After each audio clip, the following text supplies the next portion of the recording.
Alabama's WVUA News at 10.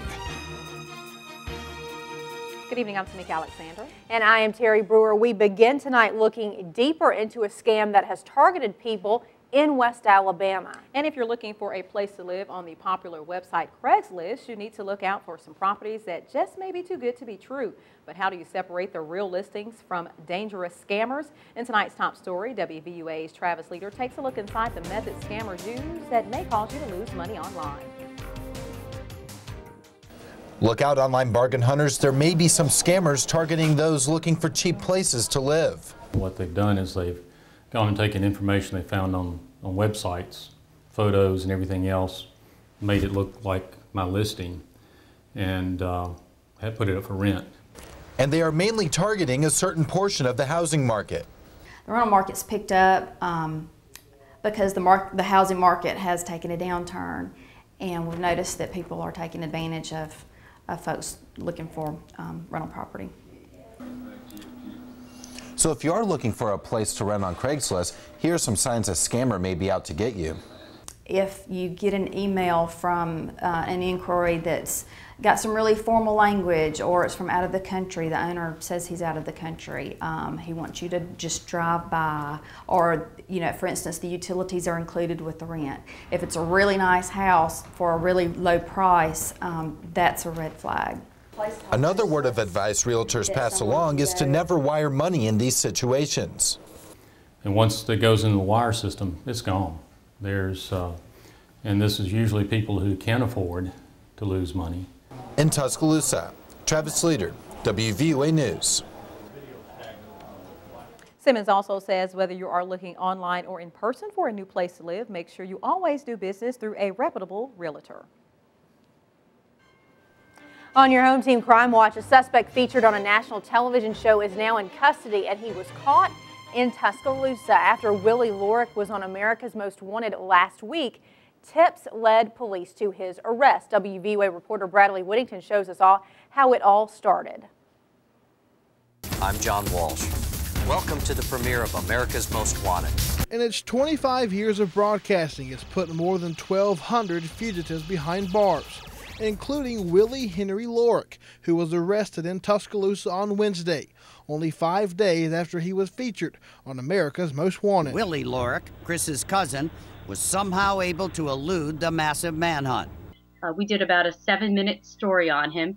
We profiled, there was a lot of surveillance video from ATMs, from dashboard cams. Lorick was involved in a group of 5 bandits. Together, they hit 32 victims in a 5-month period.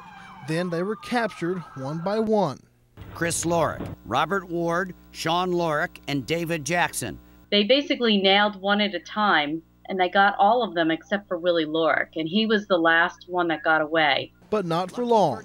After seeing last week's broadcast of America's Most Wanted, a lady whose car was recently stolen alerted authorities, saying she believed Lorick was the thief. They investigated it, and they discovered that her car, yes, was stolen out of West Palm Beach, and it was recovered in Alabama. And that's when the tips and more information and leaning on associates really started making this happen. And in the past probably 24 hours, law enforcement was convinced that he was in Tuscaloosa. Lorick was found in Alberta and taken into custody. Reporting in Tuscaloosa, Bradley Whittington, WVUA News.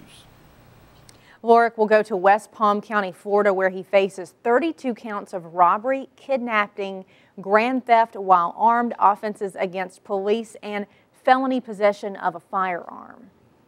WVUA is covering Tuscaloosa County, where a massive fire broke out at an auto yard. Our crews were on the scene to bring you exclusive video. Now it all happened at Bobby's Auto Parts off Highway 216 Abernat.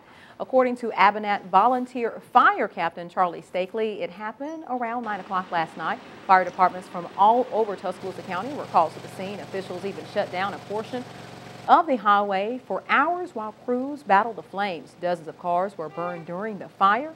According to Stakely, the biggest danger firefighters faced was not the burning cars, but the explosions that occurred during the fire. That was the biggest danger. It could have been anything, cylinders like trunk cylinders and cylinders in the seat belts and then seats.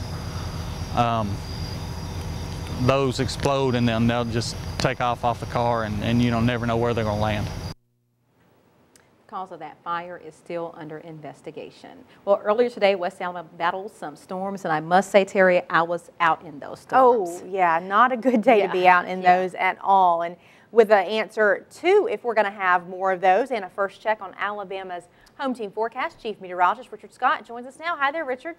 Hey, Terry, Tamika, good Thursday evening to you. A few storms out there. One just happened to hit the city of Tuscaloosa, at least parts of town. No rain at my house in Northport, but parts of Tuscaloosa got a good soaking. And that cooled temperatures off quite a bit. 74 in T-Town, 79 Birmingham. Much of the area not getting a drop of rain. Most of the rain happening south and west of Tuscaloosa today. In fact, most spots staying rain-free out there. And you see what happened today. We had this old boundary across southwest Alabama, portions of central Mississippi, and closer to that boundary where all the rain happened today. More storms are likely, even though things have calmed down for the night, for our Friday. In fact, at any point during the day, storms are going to be possible. We'll call for a partly cloudy to mostly cloudy sky starting 9 o'clock in the morning. That chance for a few storms in the area. I think the best chance of organized shower storms, including the risk of some severe storms, will happen after lunch. Highs in the upper 80s. What about the rest of the forecast, though? We'll look at the weekend. Home team weather straight ahead. Stick around. All right, thank you, Richard. Well, Monday marks the first day of the school year for students in Tuscaloosa County, and the start of a new year is filled with new possibilities. Tuscaloosa County Schools Interim Superintendent Dan Butler says one of the biggest changes to this year's school policy concerns technology. Items like smartphones, iPads, Kindles, and other electronic devices will be used in the classroom curriculum, but this is not the only shift in plans. Butler says schools are forming partnerships with community businesses so students will know what is expected in the workforce. What we want to do, we want to know what it is they need for the future. We have the future. Those are our students, and we need to know what they need while we can get them ready for the future. Butler also says he's very happy about the Board of Education moving to a bigger facility. The former federal courthouse on Greensboro Avenue in Tuscaloosa will serve as the new location. He says he believes it will help the board become more efficient. A new form has been introduced to give undocumented children temporary legal status. The form is called the Consideration of Deferred Action for Childhood Arrivals. President Obama says this is a form that is not a step towards citizenship, but a form of deferral. This will give immigrants more time to try and secure citizenship. Applicants who meet the criteria are granted the right to work in the U.S. for at least 2 years. However, West Alabama immigration lawyer Carol Armstrong says a person should think twice before filling out the form.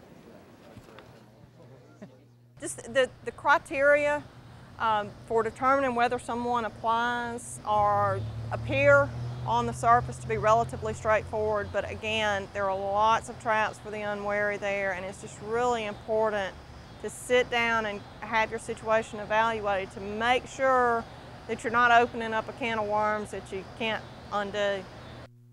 Forms for any of the deferral programs are available online at www.uscis.gov. And speaking of immigration, more than 75 people protested Mitt Romney's views on illegal immigration outside an event in Birmingham last night. Protesters gathered as part of the Immigrant Youth Leadership Initiative of Alabama. Last night, Republican presidential candidate Mitt Romney raised more than $2 million toward his campaign. Officials with the former governor's campaign say about 350 tickets were sold to his private fundraiser. Tickets range from $1,000 a person to $25,000 for dinner with the candidate. Romney spent today campaigning in South Carolina. The red glowing hot now sign will soon burn bright at the new Krispy Kreme on McFarland Boulevard in Tuscaloosa. There's only 5 days left until the grand reopening. It's been more than a year since the tasty sweet treats have been served up in T-Town because the former site was destroyed during last year's tornado. WVUA's Tommy Townsend takes us behind the scenes. As the first donut to be fried in the new Tuscaloosa Krispy Kreme store dipped into the hot oil, owner Evan Smith said the emotions of reopening still haven't hit him. We had orientation last night. I told all these new employees, I said, I'm liable to hit the floor and start crying. I don't know what I'm going to do because I hadn't had time for all of it to sink in. And when Smith saw the new store in action for the first time, he said good can come from tragedy. It was rough to go through, but we'll look back 5 to 10 years from now. Hey, we got a new store out of it, a lot of new stuff here in Tuscaloosa. I think in the long run, everything's going to be better all around this community. Krispy Kreme employee Amy Green is busy getting everything ready for next week. This isn't her first time working behind the counter. Green worked at the store destroyed in the April 27 tornado, and she is looking forward for the new beginning. We're expecting a turnout, people sleeping on the driveway, doors lined around the corner, traffic coming off the road. We saw pictures of what it's supposed to be like. We're excited about it, but we are extremely ready. Wow. The first donut coming out, the customers, seeing the customers, knowing that we're back in business, knowing that the family is back together again, and knowing that we're here to serve Tuscaloosa. The folks here at Krispy Kreme were kind enough to give me one of the very first donuts off the line, so I'm going to give it a try.